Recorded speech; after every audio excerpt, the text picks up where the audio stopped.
এটা কি লেখা আছে তে অসমীয়া হয়নে এছামিজ এতিয়া এছামিজৰ ফুল মাৰ্কস কিমান 100 পাঁচ মাৰ্ক কিমান 30 অফ 10 মাৰ্ক মানে কিমান মাৰ্ক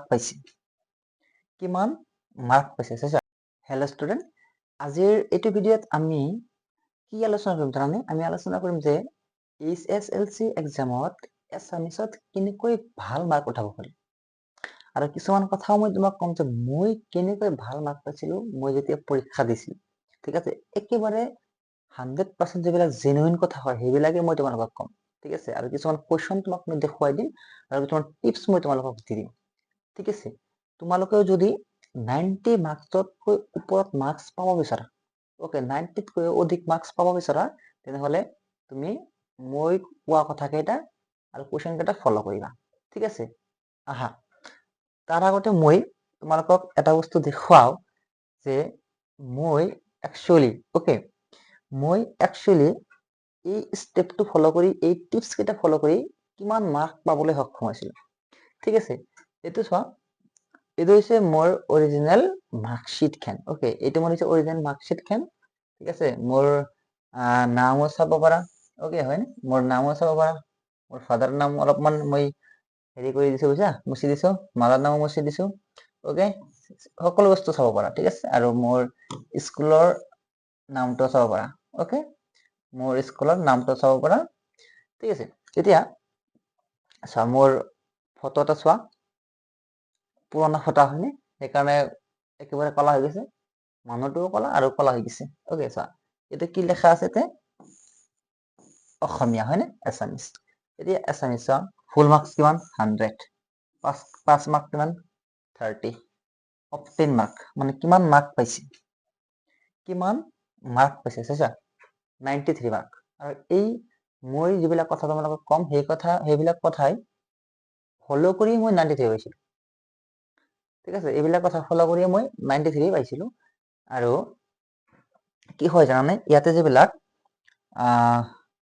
গদ্য থাকে হয়নে গদ্য থাকে আৰু কি থাকে তোমাৰ পদ্য থাকে ঠিক আছে গদ্য থাকে আৰু পদ্য থাকে আৰু কি থাকে তোমাৰ গ্ৰামাৰ থাকে বা ব্যাকৰণ থাকে ঠিক আছে এতিয়া কথা হৈছে জানা এই গদ্য আৰু এই পদ্য দুয়োটাৰে তুমি যদি প্ৰত্যেক চেপ্টাৰে যদি মূল ভাব ভালকে মনত ৰাখিব পাৰা তেনেহলে যিকোনো লং কোৱেশ্চন আহিলে না এই মূল ভাবটো লিখি দিলে অলপমান দুটা শব্দ তিনটা শব্দ উল্টা কৰি লিখি দিলে তোমাৰ ফাইনাল ভাল এটা এনসাৰ হৈ যায় ঠিক আছে ভাব বহলাই লিখা ব্যাখ্যা কৰা লং কোৱেশ্চন যিকোনো কোৱেশ্চন আহিলে এই তুমি মূল ভাবটো বহুৱাই দিলে ধুনীয়া এটা মাৰ্ক পোৱা যায় আৰু এইবিলাক কৰিয়ে মই ইমান ভাল মাৰ্ক পাইছিলো বুজিছা ইমান বেছি ভাল মাৰ্ক নহয় যদিও তথাপিও অসমীয়া হিচাপত আৰু ইমান বছৰ আগত হিচাপত বহুত ধুনীয়া এটা মাৰ্ক হয় এইটো ওকে সো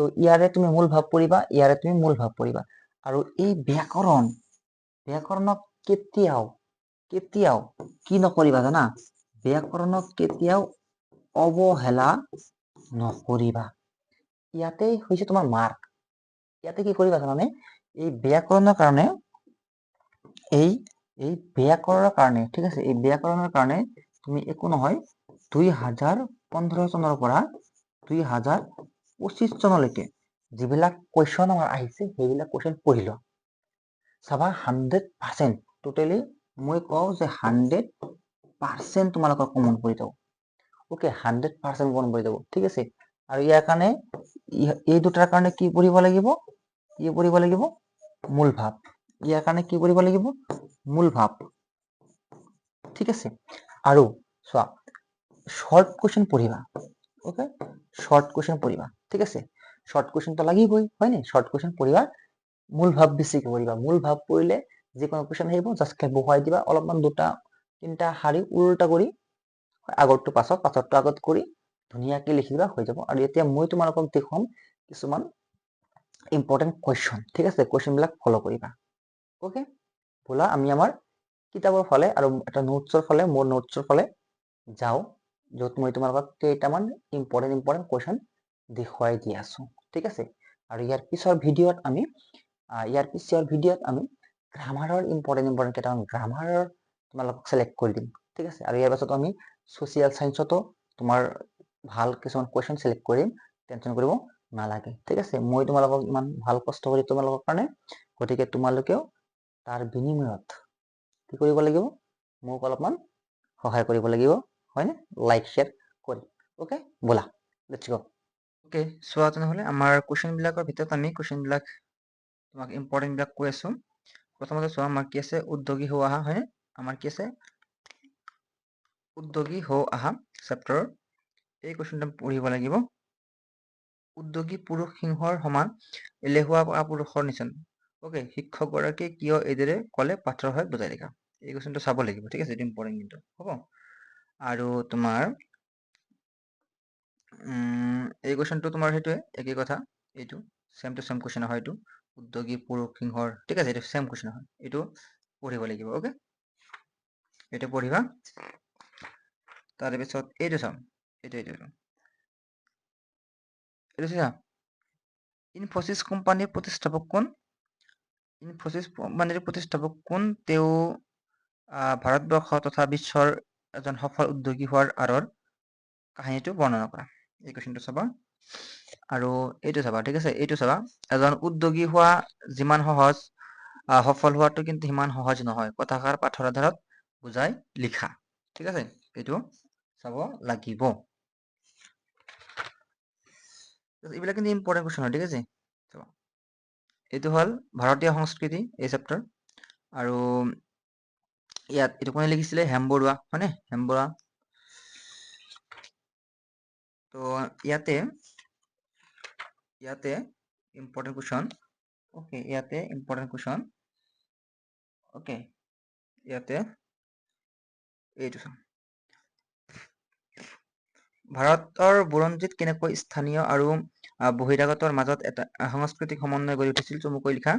আৰু ইয়াৰ যিটো এনচাৰ হ'ব না, ইয়াৰ চেম টু চেম এনচাৰে হ'ব, ঠিক আছে। ভাৰত বুৰঞ্জীত কেনেকৈ স্থানীয় আৰু বহিৰাগতৰ মাজত এটা সাংস্কৃতিক সমন্বয় গঢ়ি উঠিছিল তাৰ প্ৰমাণ অলেখ আছে, ভাৰতীয় সংস্কৃতি পাঠ্যৰ সহায়ত বুজাই লিখা। এই কুৱেশ্যনটো চেম টু চেম এনচাৰ হ'ব, ঠিক আছে। সংস্কৃতি হৈছে কোনো এটা জাতি বা সমাজ এখনৰ জীৱন প্ৰতিভা। লেখকে সংস্কৃতিক জাতিৰ বা সমাজ এখনৰ জীৱন প্ৰতিভা বুলি কিদৰে ক'ব বিচাৰিছে বুজাই লিখা। এই কুৱেশ্যনটো কিন্তু তোমাৰ চাব লাগিব। এই কুৱেশ্যনটো তোমাৰ কি হয়, অত্যন্ত ইম্পৰ্টেণ্ট হয়। অ'কে, এই কুৱেশ্যনটো চোৱা, অজন্তাৰ ছবিবোৰত দুটা ভাৱ বস্তু প্ৰকাশ পাইছে, এই দুটা ভাৱ বস্তু কি কি? পাঠৰ আধাৰত বুজাই লিখা। বা এইটো এনচাৰ চেম টু চেম হ'ব। অজন্তাৰ গুহাৰ শিল্পকলাৰ এটি বিৱৰণ দিয়া, ঠিক আছে, এটি বিৱৰণ দিয়া। তাৰপিছত এই কুৱেশ্যনটো চাবা, আৰ্টৰ বিপৰীত পন্থা দুটা কি কি? এই কুৱেশ্যনটো চাব লাগিব, ঠিক আছে। এইটো এটা ইম্পৰ্টেণ্ট কুৱেশ্যন হয়। অ'কে, এইটো এটা কি হয়, ইম্পৰ্টেণ্ট কুৱেশ্যন হয়। অ'কে, তাৰপিছত আহি যোৱা চেপ্টাৰত অসমৰ জনগোষ্ঠীৰ গাঁথনি আৰু সংস্কৃতি, আৰু কি সংস্কৃতি। অ'কে, ইয়াতে আমি কুৱেশ্যনৰ ভিতৰত চাওঁ, অসমৰ সংস্কৃতিৰ বাৰেবৰণীয়া, অসমৰ সংস্কৃতি বাৰেবৰণীয়া আৰু বৈচিত্ৰ্যপূৰ্ণ হোৱাৰ কাৰণ কি? এই কুৱেশ্যনটো চাবা, এইটো কিন্তু ইম্পৰ্টেণ্ট কুৱেশ্যন হয়, ঠিক আছে। এই কুৱেশ্যনটো ইম্পৰ্টেণ্ট কুৱেশ্যন হয়। অ'কে মাই ডিয়াৰ, তাৰপিছত চাবা এই কুৱেশ্যনটো চোৱা, এটা সংমিশ্ৰিত সংস্কৃতি সম্পন্ন জাতি, ইয়াক নুই কৰাৰ কোনো যুক্তিতৰ্কৰ অৱকাশ নাই। ইয়াত লেখকে কাক আৰু কি সংস্কৃতি সম্পন্ন জাতি বুলি কৈছে? নুই কৰাৰ কোনো যুক্তিতৰ্কৰ অৱকাশ নাই বোলা কথাষাৰৰ সত্যতা পাঠৰ সহায়ত বিচাৰ কৰা। অ'কে, এই কুৱেশ্যনটো ইম্পৰ্টেণ্ট। আৰু এই কুৱেশ্যনটো চাবা, যে বিশেষ এটা উদ্যোগিক আবেষ্টনীৰ মাজত বসবাস কৰিবলৈ লোৱা কাৰণেও থলুৱা সংস্কৃতিৰ পৰা আঁতৰি পৰিল। ইয়াত কি ঔদ্যোগিক আবেষ্টনীৰ কথা উল্লেখ কৰিছে আৰু কোনে কিহৰ বাবে আঁতৰি পৰাৰ কথা কৈছে পাঠৰ আলমত বুজাই লিখা। এই কুৱেশ্যনটো চাব লাগিব, ঠিক আছে। আৰু ইয়াতে আহি যোৱা আমাৰ নেক্সট চেপ্টাৰ কি? ইণ্টাৰনেটৰ তিতা মিঠা। অ'কে, ইণ্টাৰনেটৰ তিতা মিঠা। ইয়াতে চাবা আমাৰ কি আছে, ইণ্টাৰনেটৰ অত্যাধিক ব্যৱহাৰে ছাত্ৰ জীৱনত কেনেদৰে প্ৰভাৱ পেলাব পাৰে পাঠৰ আধাৰত বুজাই লিখা। এই কুৱেশ্যনটো চাব লাগিব। আৰু এইটো চোৱা, এটা মুদ্ৰা দুটা পিঠিৰ দৰে, এটা বিশ্বব্ৰহ্মাণ্ডৰ প্ৰতিটো ভৌতিক বস্তুৰে ভাল আৰু বেয়া দুটা দিশ থাকে। কথাষাৰৰ কোনে কাক কিয় কৈছিল? ঠিক আছে, তাৰমানে তোমাৰ ইণ্টাৰনেট আছে নহয়, ইণ্টাৰনেট ভালদৰে ব্যৱহাৰ কৰিব পাৰি, বেয়া কামতো ব্যৱহাৰ কৰিব পাৰি, তাৰ কাৰণে এনেকুৱা কথা কোৱা হৈছে। এই কথাটো লিখিব লাগিব, ঠিক আছে। তাৰপিছত চোৱা, ইয়াতে চোৱা চেপ্টাৰৰ নাম কি? অৰুণিমা সিনহা। অ'কে, অৰুণিমা সিনহা। এই কুৱেশ্যনটো চাবা, যে আটাইৰে মুখবোৰ শুকাই টেমি যেন হৈছে কাৰ? কাৰ কি কাৰণত মুখবোৰ শুকাই তিমি যেন হৈছে, এই কুৱেশ্যনটোৰ এনচাৰটো চাব লাগিব। এনচাৰবোৰ লাগিলে মোক কমেণ্ট কৰিবা, ঠিক আছে, মোক কমেণ্ট কৰিবা।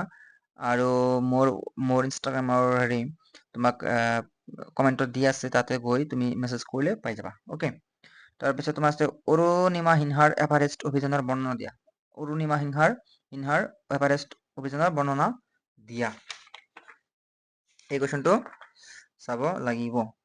তাৰপিছত আহা চেপ্টাৰৰ নাম হ'ল অৰণ্য যাত্ৰা। এই চেপ্টাৰৰ পৰা তুমি পঢ়িব লাগিব কামত ল'ৰা ছোৱালী বুলি ভাগ নাই, যেনেকৈ কাম ভাগ কৰি দিছো তেনেকৈ কৰা। কথাষাৰ বক্তা কোন আৰু তেওঁ কিয় এই কথাষাৰ ক'বলগীয়া হৈছিল, আঁতিগুৰি মাৰি লিখা। অ'কে, তাৰপিছত আহিছে এইটো বাইদেউহঁত আমাক বচোৱা, কোনে কাক বাইদেউহঁত বুলি সম্বোধন কৰি বচাবলৈ কিয় অনুৰোধ কৰিছিল, এই কুৱেশ্যনটো। ঠিক আছে, এই কুৱেশ্যনটো চাবা। তাৰপিছত আছে তোমাৰ এইটো চোৱা, পাৰস্যত এ ভূমিকি, হয়নে? পাৰস্যত এ ভূমিকি। অ'কে, পাৰস্যত এ ভূমিকি, এই চেপ্টাৰত এই কুৱেশ্যনটো চাব লাগিব। ঠিক আছে, এই কুৱেশ্যনটোত এইটো চাবা যে বুশ্বেৰ বিমান বন্দৰটো কিয় গুৰুত্বপূৰ্ণ বুলি কোৱা হয়। ছাৰ এইটো যিটো এনচাৰ হ'ব নহয়, এইটোৰ এনচাৰ তোমাৰ এইটোৰ নিচিনা ছেম টু ছেমে হ'ব। বুশ্বেৰ চহৰটিৰ বিৱৰণ দিয়া, একে কথা লিখিলেই হৈ যাব। অ'কে, বেলেগ লিখিব নালাগে। আৰু এইটো চাবা, শিৰিন ইবাদী কোন, তেওঁৰ সংগ্ৰামৰ বিষয়ে পাঠ্যপুথিৰ সহায়ত লিখা। অ'কে, ঠিক আছে। অ'কে, এই কুৱেশ্যনটো চাবাচোন যে কবি মাধৱদেৱৰ সাহিত্যিক কৰ্মৰাজিৰ কি ভাগত ভাগ কৰিব পাৰি, এই এনচাৰটো চাবা। আৰু এনেকুৱা যিটো লাইন থাকে নহয়, এনেকুৱা উঠাই দিয়ে যে সনন্দ যোগী যাহাকো ধিয়াই সকল নিগমে যাক বিচাৰি নাপায়, এনেকুৱা যিবিলাক লাইন লিখা থাকে, এইবিলাক লাইনৰ এনচাৰ তুমি ক'ত পাবা জানানে? এইবিলাক লাইনৰ এনচাৰ তুমি সেই মূল ভাৱতে কৰিব পাৰিবা। ঠিক আছে, বেলেগ টেনচন কৰিব নালাগে, মূল ভাৱৰ পৰা ধুনীয়াকে লিখিব পাৰিবা। আৰু তোমাৰ পাঠ্যপুথিৰ অন্তৰ্গত বৰগীতৰ মূল ভাৱ লিখা, এইটোতো পঢ়িবই লাগিব, এইটোৰ বেলেগ কোনো কথা আছে নেকি? মানে এটা টিপছ দিওঁ মই, ঠিক আছে, তোমালোকক হেৰি মূল ভাৱৰ পৰাই তুমি চব এনচাৰ লিখিব পাৰিবা। ঠিক আছে, ডাঙৰ এনচাৰ যদি আহে না, মূল ভাৱ লিখি দিবা, পাই যাবা মাৰ্ক। ইয়াতে চব বৰগীত বুলি লিখিব যা, ভটিমা কি, এইবিলাক পঢ়িব লাগিব। তাৰপিছত আহি যোৱা চেপ্টাৰ জিকিৰ চেপ্টাৰৰ পৰা কোনে লিখিছিলে আজান ফকীৰ, হয়নে? ইয়াতে চোৱাচোন, আজান ফকীৰৰ কবি পৰিচয় লিখা, বা আজান ফকীৰৰ বিষয়ে চমু টকা লিখিব লাগিব। ইয়াতে দিয়া আছে না, জিকিৰৰ বিষয়ে এটা টোকা লিখা। এই কুৱেশ্যনটো চাবা, জিকিৰৰ বিষয়ে এটা টোকা লিখা। তাৰপিছত এইটো চাবা যে জিকিৰসমূহ ইছলাম ধৰ্মৰ কি কথা প্ৰকাশ কৰা হৈছে জিকিৰসমূহত। জিকিৰ কবিতাটোৰ কবি আজান ফকীৰৰ চমু পৰিচয় দিয়া। অ'কে, এই কুৱেশ্যন চাবা। আৰু এনেকুৱা যিবিলাক উঠাই দিয়া নহয়, মক্কাৰ দুৱাৰত চাহাব, তীৰ বিৰণিৰ ঘাট, বেহাব নোৱাৰে তাত, মায়াই ভেটে বাট, এনেকুৱা কুৱেশ্যনবোৰ জাষ্ট মূল ভাৱৰ পৰাই আমি লিখিব লাগে। ঠিক আছে, বেলেগ আৰু চিন্তা কৰিব নালাগে। এইটো চোৱা, প্ৰশস্তি চেপ্টাৰ। প্ৰশস্তি চেপ্টাৰত কি আছে? উঠাহে ঋত্বিক ধ্যানী অমৃতৰ পুত্ৰ, উঠা য'ত মুক্তি পথযাত্ৰী, এই কুৱেশ্যনটো ইয়াত লেখা আছে। কবিয়ে কিয় এনেদৰে আহ্বান জনাইছে বুজাই লিখা, কুৱেশ্যনটো চাবা। প্ৰশস্তি কবিতাটোত প্ৰকৃতিৰ সুধাৰ মাজত কিদৰে সুন্দৰ সাধনা লুকাই আছে, এই কুৱেশ্যনটো চাব লাগিব। অ'কে, আৰু চব প্ৰশস্তি কবিতাটোৰ মূল ভাৱ লিখা। মূল ভাৱটো তোমাৰ ইম্পৰ্টেণ্ট নহয়, মূল ভাৱ লিখিবই লাগিব, এইবিলাক কথা কৈ লাভ নাই। প্ৰশস্তি কবিতাটোৰ প্ৰকৃতিৰ সুধাৰ মাজত কিদৰে সুন্দৰ সাধনা লুকাই আছে বিৱৰি লিখা, আগৰ নিচিনা। এই কুৱেশ্যনটো বহুত ইম্পৰ্টেণ্ট। ঠিক আছে, এতিয়া আহি যোৱা মই অসমীয়া চেপ্টাৰ, যিটো চেপ্টাৰৰ লিখিছে আমাৰ ছৈয়দ আব্দুল মালিক, হয়নে? এতিয়া চোৱা, অসমলৈ যুদ্ধ কৰিবলৈ আহি মোগলসকলে অসমৰ ৰূপ কিদৰে বৰ্ণনা কৰিছে বুজাই লিখা, এই কুৱেশ্যনটো ইম্পৰ্টেণ্ট আছে। তাৰপিছত এইটো আছে তোমাৰ, কবিয়ে কিয় মৰাৰ পাছতো পুনৰ অসমত জনম ল'ম বুলি ভাবিছে বুজাই লিখা। এইটো মই অসমীয়া কবিতাটোৰ সাৰাংশ লিখা। সাৰাংশই মেইন। অ'কে, সাৰাংশ মুখস্থ কৰিলে, তুমি সাৰাংশ বুজি পালে তুমি যিকোনো লং কুৱেশ্যন কৰিব পাৰিবা। তাৰপিছত এই কুৱেশ্যনটো চাবা, মই অসমীয়া কবিতাটোত অসমৰ অতীত গৌৰৱৰ চানেকি কিদৰে ফুটি উঠিছে বুজাই লিখা। অ'কে, আৰু এই কুৱেশ্যনটো চাবা যে মই অসমীয়া কবিতাটোত কবিয়ে অসমীয়া জাতিৰ বীৰত্ব আৰু পৰাক্ৰমক কিয় প্ৰশংসা কৰিছে তোমাৰ কথাৰে বুজাই লিখা। এতিয়া আহি যোৱা দৃশ্যান্তৰ চেপ্টাৰত। ওকে, দৃশ্যান্তৰ চেপ্টাৰত কাৰণে তুমি এইটো চোৱাচোন কি দি আছে? এই কংক্ৰিটৰ হাবিখনত তেওঁক বিচাৰি নাপালো আৰু কোনে কাক বিচাৰি নোপোৱাৰ কাৰণ কি? ঠিক আছে, এই কুৱেশ্যনটো আমি চাব লাগিব। দৃশ্যান্তৰ কবিতাটোৰ সাৰাংশ লিখা, এইটো আৰু ক'ব লগা কথা নেকি? দৃশ্যান্তৰ কবিতাটোৰ কবিজনৰ নাম কি? কবিতাটোৰ মূল ভাৱ লিখা, এইবিলাক কোৱা নালাগে। ঠিক আছে, এইবিলাক হৈ যাব। তুমি কেৱল মূল ভাৱ পঢ়ি যোৱা, যিকোনো লং কুৱেশ্যন আহিব তাতে 100% দি থৈ আহা, টেনচন কৰিব নালাগে। ঠিক আছে, জাষ্ট 2টা লাইন 3টা লাইন ইফাল সিফাল কৰি লিখিব লাগে। ঠিক আছে নে? আৰু ইয়াৰ পিছত মই তোমালোকক নেক্সট ভিডিঅ'ত কৈ দিম যে ব্যাকৰণৰ কাৰণে তুমি কি কি পঢ়িব লাগিব, আৰু সেই ব্যাকৰণবোৰ মই দেখুৱাই দিম, সেইবিলাক কৰিলে তোমাৰ হৈ যাব। ঠিক আছে, best of luck for your exam. আৰু তোমালোকে যদি আনচাৰবিলাক লাগে তেনেহ'লে তোমালোকে মোক মেছেজ কৰিব পাৰা, মই তোমালোকক যোগান ধৰিম এইবিলাক। ঠিক আছে, থেংক ইউ।